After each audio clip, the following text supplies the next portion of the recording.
செய்த நன்மைகள் யாவையும் சொல்லியே என் உள்ளம் என்றென்றும் போற்றும்.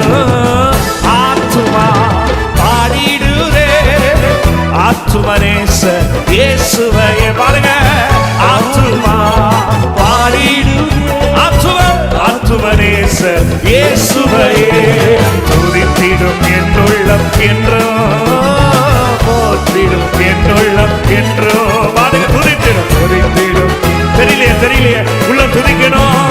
போற்றிடும். நினைச்சு பாருங்க, சிறகுகளான கர்த்தர் சுமந்தர இந்த டேட் வரைக்கும், இந்த நாள் வரைக்கும் சுமந்தாரா? இந்த நாள் வரைக்கும் எங்காச்சும் நடு ரோட்ல விட்டாரா? இல்ல இல்ல. அதை நினைச்சு துதிச்சு சிறகுகளால சுமந்தி இனிமேல சுமப்பி